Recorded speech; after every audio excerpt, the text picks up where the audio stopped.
No, I'm all mic'd up. I think it's fine. I was saying I have for the last term been teaching in the other room that we're using this morning for these talks. So other than that there are actually more of you when you look more awake at this time of the morning than my students, it's like being back at third year. Thank you very much for that introduction, and thank you all for coming to listen to this morning. I thought I might start just by setting what I want to say into a bit of context, because it might not be readily apparent why a professor of politics who talks about international security in most of his work is going to talk to you about movies and a radio play. That's the Afghanida, by the way. It's a CBC radio play. As I say, I study international politics, and that has traditionally been the study of elites. What we've tended to ask has been, why do governments do what they do? How do they do what they do with what effects? How do they relate to one another? How do they cooperate? How do they manage their conflict? And it's the conflict part that's most interested me. But over the past couple of decades at least, this idea that international politics is something separate from our everyday lives has come under sustained criticism. And it should be fairly easy to start to see why this is the case.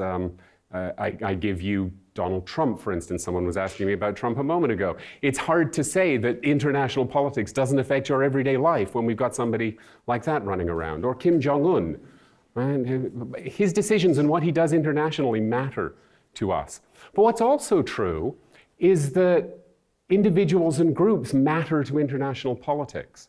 And again, we've had recent and not so recent examples that make it very clear that this is true and that we miss something if we don't think about it. 1989 and the revolutions in Eastern Europe, the Arab Spring, or perhaps more recently, Brexit. Right? These were what happened within the United Kingdom, small groups of people organizing successfully around a referendum is going to fundamentally transform the politics of the European continent and really international politics as a whole. So we've started to think about what place individuals and groups have in international politics, both as recipients of that politics, but also as the producers of that politics. And if that's true, where do we look for it? And one of the places that a group of scholars over the last decade or so have started to look is to our popular culture. And again, there are some readily available examples to show why this might be the case. I mean, think of the various hashtag campaigns over the last few years, the Black Lives Matter, or it was in the news again just last week, the Bring Back Our Girls hashtag.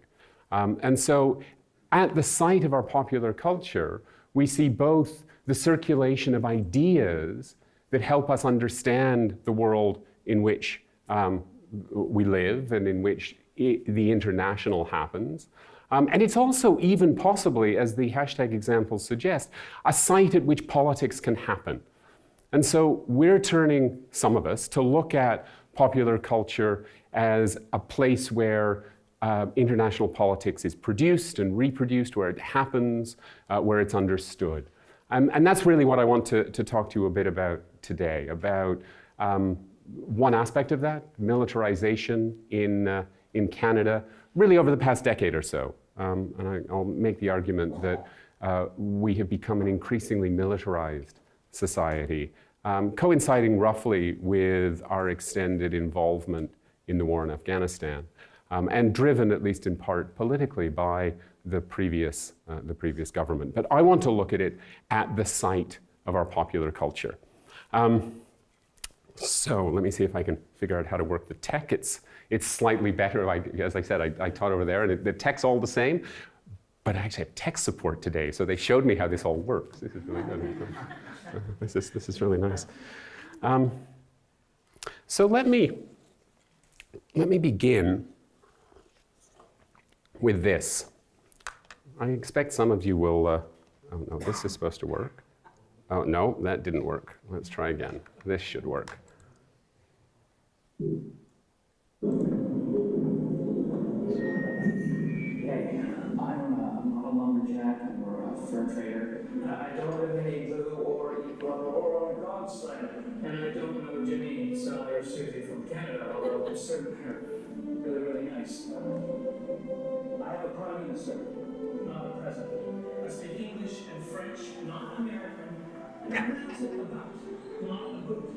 I can proudly sew my country's flag on my backpack.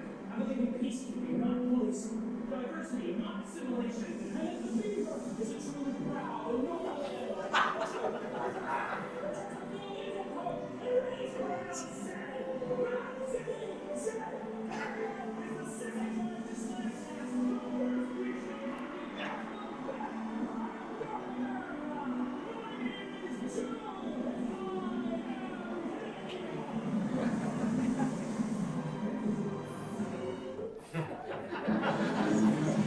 Okay. As with most things with YouTube, one never knows what comes next. But it's the bit in the middle there. I mean, it's just always fun to watch, and so it's worth showing again. But it's the bit in the middle that really connects with what I want to talk to you about today, where he says, "I believe in peacekeeping, not policing." In fact, he could as well have said, "I believe in peacekeeping, not war fighting," but that might have harmed Molson's sales in the United States. So we stuck with policing. As the commercial makes clear, one of the touchstones of Canadian identity has long been that we're not Americans, right? By which we tend to mean that we're different from the United States. And the United States is defined to us in the eyes of many by its military power and prestige. So if we're not Americans, they're the militarists, we're not. And yet Canada has a very significant military history. We actually ended the Second World War with one of the largest militaries on the planet. The best number I can find finds us in the fourth largest military. Not the case today, but was the case at the end of the Second World War.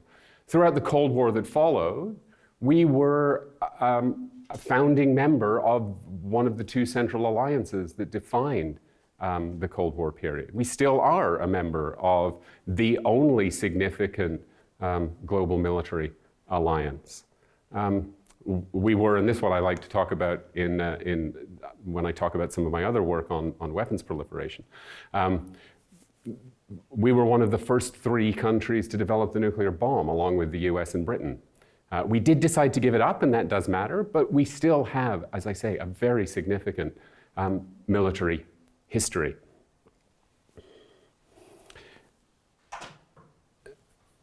We pride ourselves on peacekeeping, as Joe says, but even if we look at our peacekeeping history, it's almost exclusively the members of our military that we send overseas to do peacekeeping. Over the last few years, that's become police and actually lawyers as well, but predominantly, overwhelmingly, it's our military that we send abroad to do peacekeeping in our name.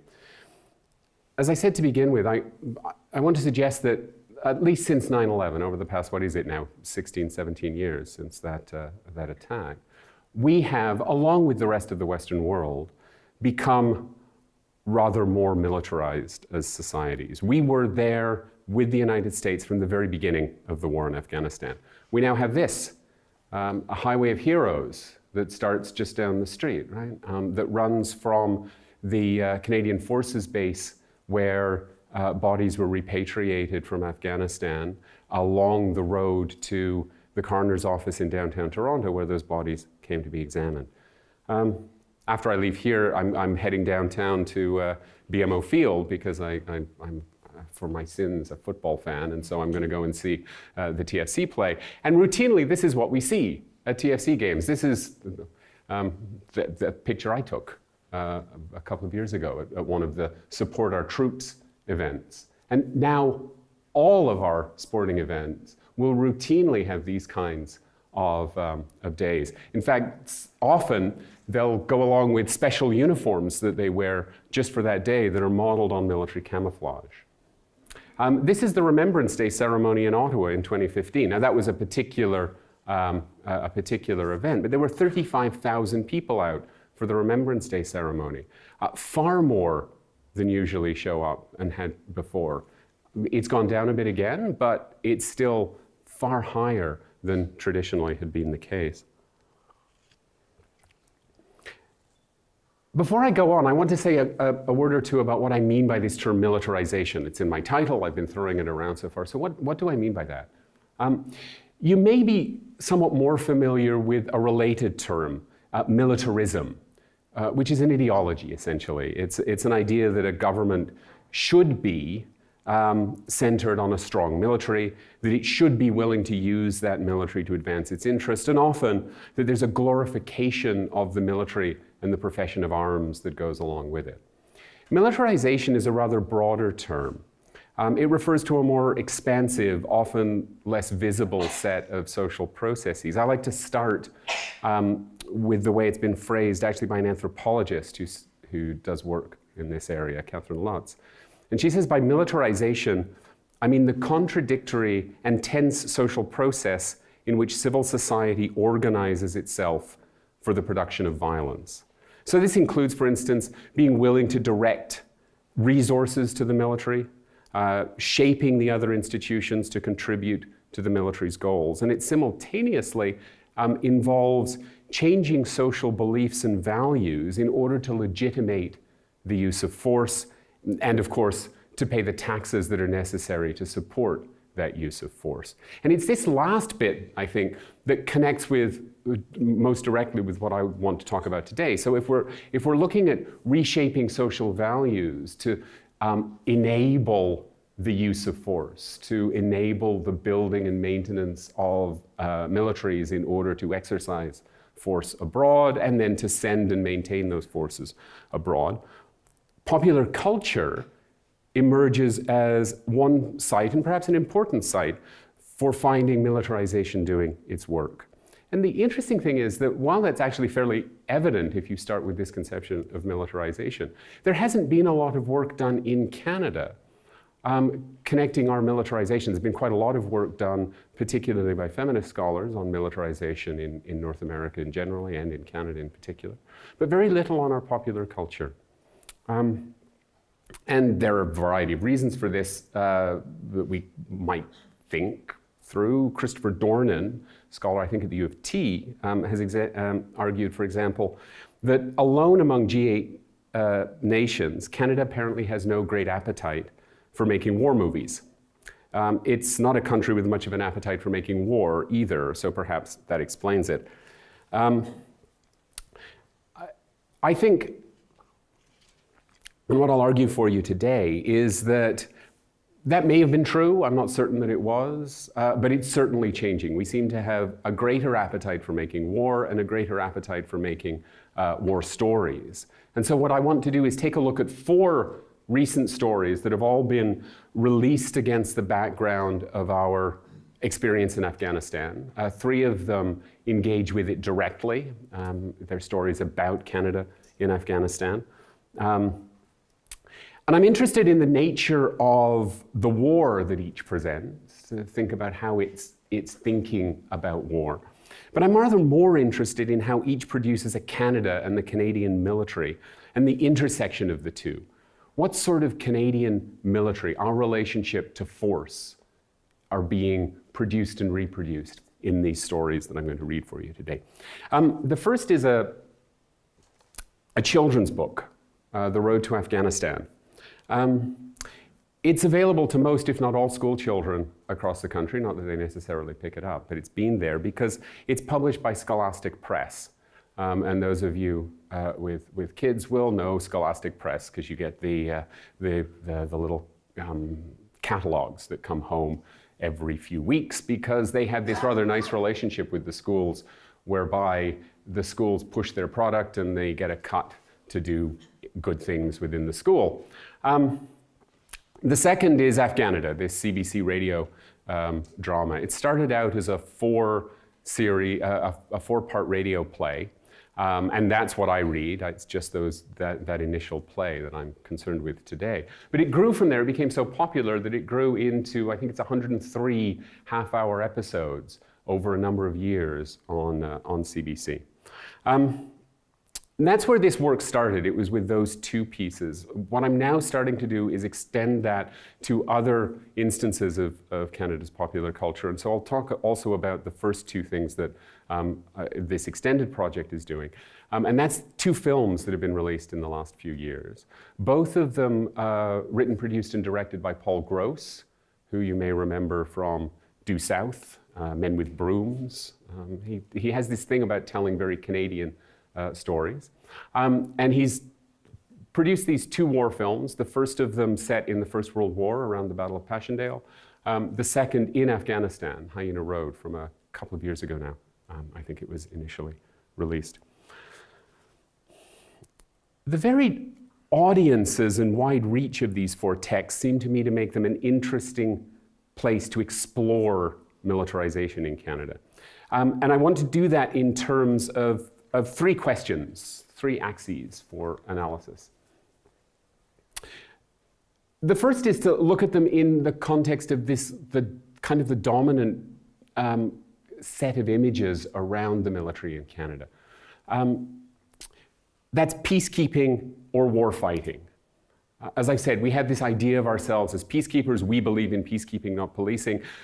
But that we has long been contested, particularly by those within the military and also by those within the profession actually that I'm part of. We've got a very strong sort of military history, security studies community in Canada that really resists the suggestion that we're peacekeepers, not warfighters. They look back to that history I told you about where we've actually had a strong military presence throughout the 20th century and saying, no. We're warfighters. Sure, we can do peacekeeping, but we're warfighters. And this context has really defined the debate in Canada around the nature and use of our military force. So where does this land? Where do these stories that we're telling at the moment, that we're circulating at the moment, how do they land on this division between peacekeeping and warfighting? The second is the way in which it represents war. What is this thing that we're involved with if we're going to become involved in war? Traditionally, we've tended to tell stories about war as a glorious pursuit, a place for honor, right? That you are defending the homeland, that you are sacrificing yourself for the greater good if you go off and fight in a war. But certainly starting with the First World War, this notion of war as a site of glory has come under, again, considerable contest. The trenches of World War I were so horrifying to people who had gone marching off thinking they were going to have a jolly little adventure before Christmas. And so there's a second story that's come through the 20th century of war as tragedy. That this is a senseless sacrifice, generally of youth, right? It's guys who look like me who get to decide that an 18, 19, 20-year-old should go off and get killed. And that's tragic. And so a second story of war as tragedy started to emerge through the 20th century. And then with the Second World War, it was both reinforced, but also as we started to learn about what had been going on with what we now call the Holocaust, and then following on from the Second World War, the series of genocidal wars that seemed to reproduce it, a third large story of war has come to be told, and that's of catastrophe. Tragedy suggests some form of reasonable human judgment, and it's a pity that this is happening, but there it is. There is this notion of war as catastrophe, as something that is just simply destructive, and to think of it in moral terms is probably a mistake. So we have a terrain, I would suggest, sort of bounded by glory, tragedy, and catastrophe. And so I ask, what kind of war is being presented in, again, these stories that we're telling ourselves? And finally, as I say, these stories emerge against the backdrop of the war in Afghanistan, which raised questions of gender more directly than perhaps any previous conflict that we've been involved in, at least. In the first instance, it was the first combat that Canada was involved with after fully integrating its combat forces. And so for the first time, women played a full role in the combat in Afghanistan. And so not surprisingly, we also saw the first female combat deaths among the Canadian forces. But of course, on the other side, while we went to war in Afghanistan to fight against terrorism, it increasingly was sold to Canadians as a war for the protection of women. Right? Either we were going to save the women of Afghanistan from the oppression of the burqa and being denied access to schools. And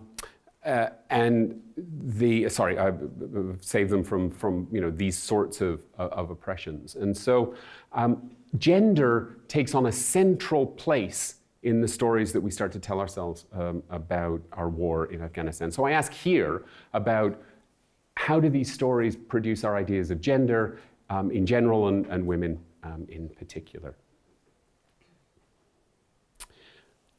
The Road to Afghanistan, this is the children's book, portrays very much a Canada of warriors, if we think in terms of the peacekeeping, warfighting dichotomy. It's a short book. It tells the story of a soldier who lost their arm in Afghanistan, and that narrator's history, family history in the Canadian military. It's a history that runs from the First World War through the Second World War to Afghanistan. There's no mention, despite those two wars being name-checked, there's no mention of Korea. There's certainly no mention of Cyprus or Bosnia, where Canada's done some of its most important, I would suggest, peacekeeping work. And in particular, the story creates a parallel between the narrator and their great-grandfather, J.W., who had his arm blown off in the trenches of World War I. The representations of Afghanistan in this book, they're few, but they tend to reinforce this portrayal of Canada as warrior. There are 3 double pages that show these illustrations. The first, shows the narrator in fear in the dark. The second, the moment at which the narrator gets their arm blown off by an IED in Afghanistan. And then this is the third, which, while shows the soldier helping children, and clearly the text talks about other things that the forces did while they were there, those don't look like the Canadian peacekeepers of our usual image, right? This is a fully kitted up combat soldier that just happens to be finding a football for the child, rather than the traditional lightly armed or unarmed blue berets of Canadian peacekeeping history. And so the book retells a story of Canada's military history entirely consistent, actually, with that the Harper government at the time was trying to retell. It's a martial history. The government's focused on the War of 1812, on Vimy Ridge, and on Afghanistan. The book fits very nicely into that narrative with the Second World War and the First World War, and we'll just ignore 40 years of peacekeeping involvement. Afghanida is a rather different text. This is a story for adults. It's on the CBC. It's a radio drama. I suspect certainly the students who were in the other class with me through the term would have had some difficulty dealing with something that had absolutely no visuals. You had to sit and listen for a couple of hours. And there's nothing wrong with that. We've become a very visual culture. This is why I keep why I had to go running around finding visual images for a radio play, because we relate to things with pictures. It's a grunt's eye view, as the CBC describes it, of the war in Afghanistan, with the grunts having very little understanding of what it is they're there to do. There's a moment in that initial 4-part play that I read here, where the soldiers are talking, and one reports that Parliament has just voted to extend the mission in order to get the job done. What job is that? Another asks. They didn't say, the first one replies. Yeah, is the only comeback. The focus is on combat in this play. There's no question, but it's a rather different kind of combat than the one J.W., the great-grandfather in the first book, would have experienced in World War I. The war in Afghanistan is complex. It seems to move at random between peacekeeping and warfighting. In the first episode, they call it, quoting actually the former Canadian General Louis Mackenzie, a suck and blow mission, where you're trying to do both of these things at once, and it's really very hard to both suck and blow at the same time. It's physiologically tricky. And doing both peacekeeping and warfighting at the same time, they argue, is kind of tricky. So it's a war story, but it may be a slightly different kind of war. The two Paul Gross films, are similarly stories of Canada at war. These are warrior stories. Passchendaele, the first, is split between the first half or so takes place on the home front. And I should say up front, I forget I do this when I talk about the pop culture work. There's spoilers all over the place. So I can't shape this not to talk about the story. So if you're really looking forward to what happens at the end of Hyena Road, I'm going to tell you. So the first part of Passchendaele takes place at home. Gross is a returned hero who's enlisted by the army to sort of tell heroic stories and recruit more soldiers to go off into the trenches. And he struggles against this. He struggles against his own heroism. He struggles against the blind militarism that he finds back on the home front. He struggles against the prejudices he finds in his hometown. It's set in Calgary. The second half then sees him back in battle, watching out for the young brother of the nurse that he's fallen in love with while he's back on the home front. And we get to see some of the problems that lead him to question the heroic account of warfare, the glorious account of warfare that seems to be the image on the home front. It finishes with an extended battle scene, the Battle of Passchendaele, obviously, and we see that the Canadians here are effective and important fighters. So it's Canada as warrior, although Canada as warrior in a very much a non-glorious setting. Similarly, Hyena Road is a film about soldiers fighting a war. In this case, the war in Afghanistan, where, as you know, the Canadians spent the bulk of that war as the lead force in the very dangerous south around Kandahar. And here he plays an intelligence officer who draws a sniper in to help him try to contact and recruit an Afghan leader to try and do the hearts and minds side of the battle around Kandahar. The plan ends up going horribly wrong, and the film, again, largely ends with a battle scene, but it's exemplary of the kind of fighting that's going on in very contemporary war, with a small group of Canadian forces surrounded in a building and finally calling in an airstrike to kill their attackers and, as it happens, themselves as well.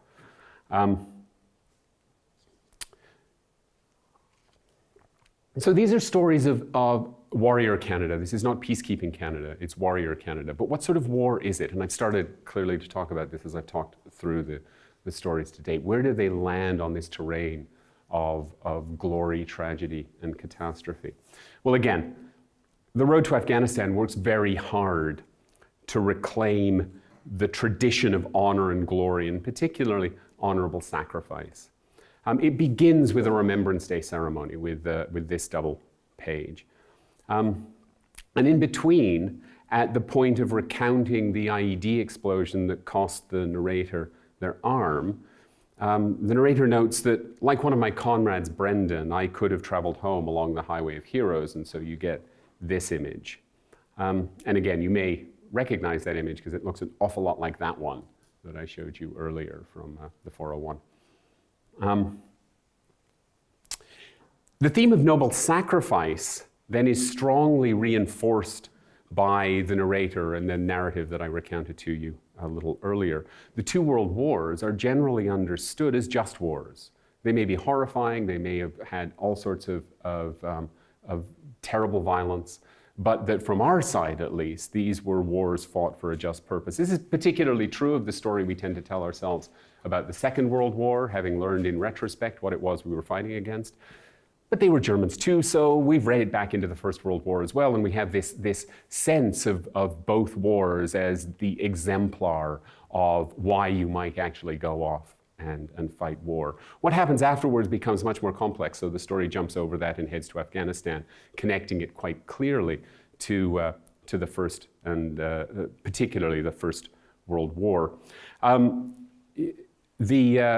This is done visually, again, remember this is a book for children, with two pairs of images paralleling the narrator's experience with the great-grandfather's experience. So you see this one in, it's easy to tell which is which, and there, the moment at which the two members of the family lose their arms.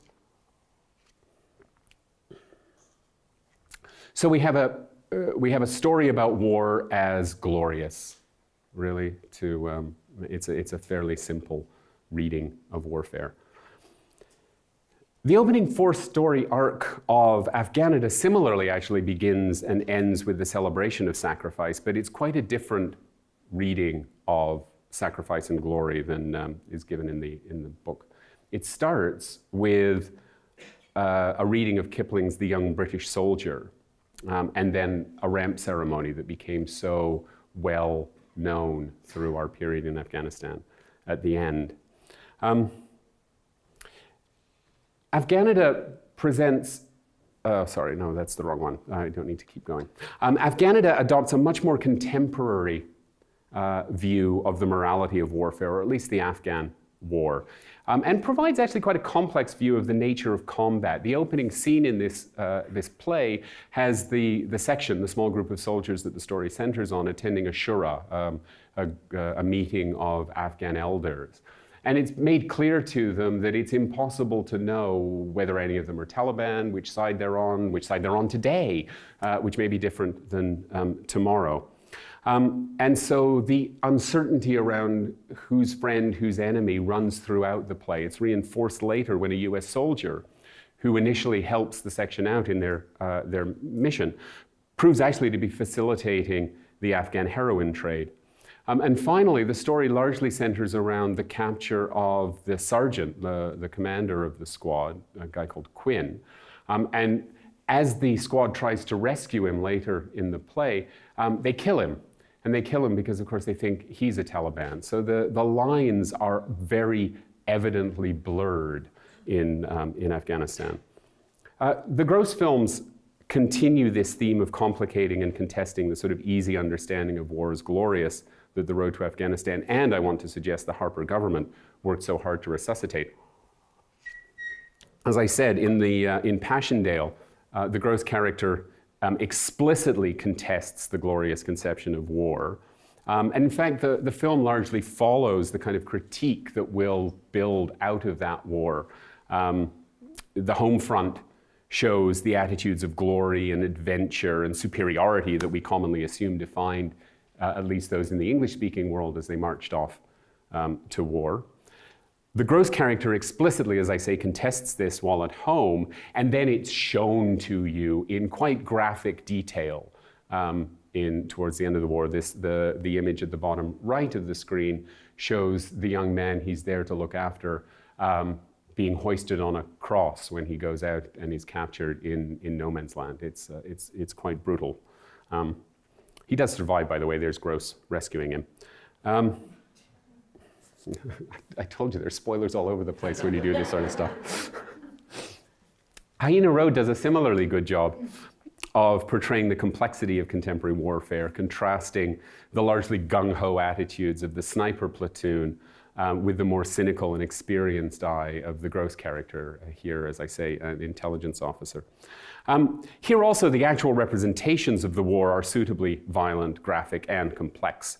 The various Afghan characters are ambiguous in their relationships to each other and to the Canadians. And the conclusion, as I've mentioned once already, shows both the complexity and the brutality of this war in stunning fashion, with the sniper troop calling in the airstrike that will kill them. And it's ordered, in fact, by the pregnant girlfriend of the guy asking for the bombs to be dropped. Which is quite a moment, I have to say. I was impressed that they went as far as they did with that film. But that then raises the final of the three questions I want to ask. What about the women? And how do we think about gender, perhaps more broadly, than just women?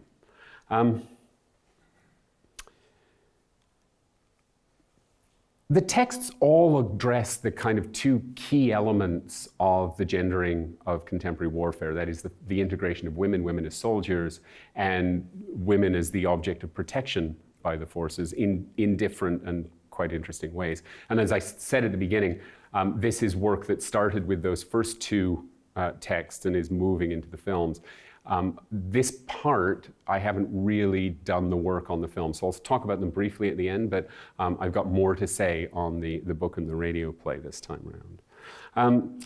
And The Road to Afghanistan is really quite interesting on this one. It plays quite expertly on readers' assumptions about the sex of soldiers. At no point in the written text is the sex of the narrator established. The narrator speaks entirely in the first person, making reference to my family and once to my sister. But as I've noted, most of the story builds a parallel between the narrator and John William Peterson, JW, the World War I soldier. As well, the narrator's grandfather is named, Arthur. This is the one that fought in the Second World War. As is the comrade who got brought home along the highway of heroes, Brendan. The assumption that the reader makes, or at least the assumption this reader made when he read it the first time, was that the soldier's male. But the soldier isn't male, and it's only made clear on the very last page of the book, and only in this illustration.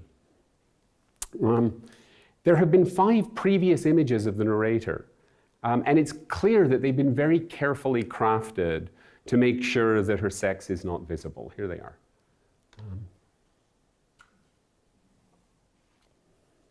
So the only one in which her face is visible at all is such a tight close-up that you can't tell whether that's a 20-year-old man or a 20-year-old woman. It seems clear to me that The Road to Afghanistan is designed to jolt the reader with the narrator's sex, allowing them to build up a mental image of the wounded veteran as they read, only for that to be challenged by this final illustration. For the children who are the primary audience for this text, the effect, I think, is probably twofold.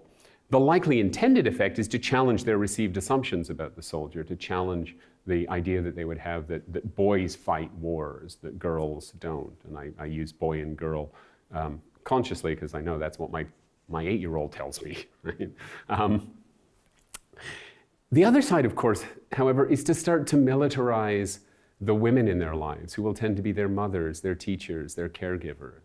And so it starts to make them appear as potential sources of violence. Afghanida's treatment of the two obvious elements of the Afghan war, war's gendering, is much more apparent. I mean, this is kind of an interesting trick. The Afghanida, that initial play at least, is largely built, in fact, around questions of sex and gender.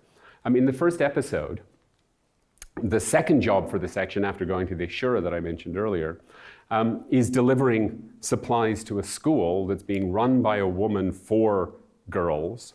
And when the section is sent back to base from there, they are to escort a female embedded journalist.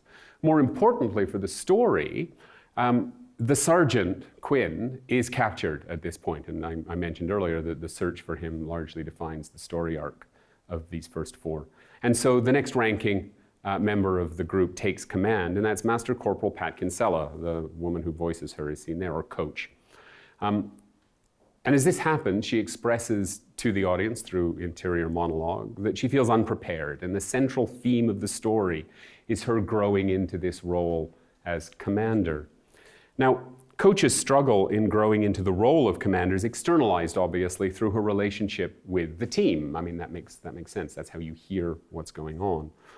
And it's established very early on that Sergeant Quinn is the kind of soldier that has a disregard for orders. You know, the kind of soldier that makes it absolutely fabulous. Fictional soldier and a really lousy real one, you know. But what's interesting is that as this is being revealed, it's told repeatedly, actually, to Coach as she's trying to grow into the role of commander. Private Manson, one of the troop, repeatedly tells her that Quinn would sometimes say, you have to improvise. You have to, quote, go off book. And the first time he says this to Coach, he tells her, and I quote, You got to have the friggin' balls to go off book. Coach has got a problem. Right? Through the rest of the 3 episodes, Coach gradually establishes her authority with the men under her command. And she's able to establish that authority, however, by acting like a man, or at least one particular man, like Sergeant Quinn. That is, she starts to follow her gut. She starts to ignore procedure, and ultimately she ignores orders. And it's as she does that that the men start to take her seriously as their leader. So while Afghanida does engage quite extensively with the gendered nature of the Afghan war, the end result seems to me to be largely a reproduction of what we tend to term militarized masculinity. Right? The man is the hard man, the violent maverick who doesn't need orders, doesn't need structure, doesn't need routine, doesn't need anything, just needs whatever he's got. And it's by becoming like Quinn that Coach manages to gain the trust of the team and begin to establish command. As I say, this is the work that's completed, and so I'm able to talk a little more extensively about it. The gender reading of the 2 films is rather more complex, and I really have only just started to think it through. I have a couple of things I could share with you. The first is that Paul Gross, in both cases, he's the central character and is a very modern man in his attitude towards masculinity and femininity, and is probably anachronistically so in the case of Passchendaele. He seems to be very much a sort of 21st century guy in the First World War. But a more interesting place, I think, to look than Gross will be the range of supporting male characters that surround him, because not surprisingly, in both cases, most of the minor roles are played by men. And so they're largely masculine and largely military in some way, shape, or form. So it'll be an interesting place to look for the expression of militarized masculinity and how it's being understood and portrayed. As I say, I really haven't done that yet, but that's the next step in the process. The female characters, and in particular the 2 female leading characters, there's one in each film, also warrant closer attention than I've been able to give them yet. I have done a bit on the lead character in Hyena Road, Christine. It's her in the middle. And the conclusion, I won't go into the detail, but the conclusion is that it produces a remarkably conventional version of patriarchal femininity. She's placed as subordinate to the boyfriend, the sniper, despite the fact that he outranks her. And she defers constantly and consistently to this lower-ranking member.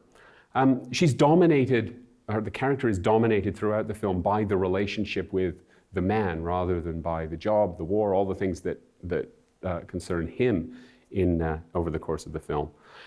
At first, she breaks off the relationship. In fact, the opening scene with them is her breaking up with him.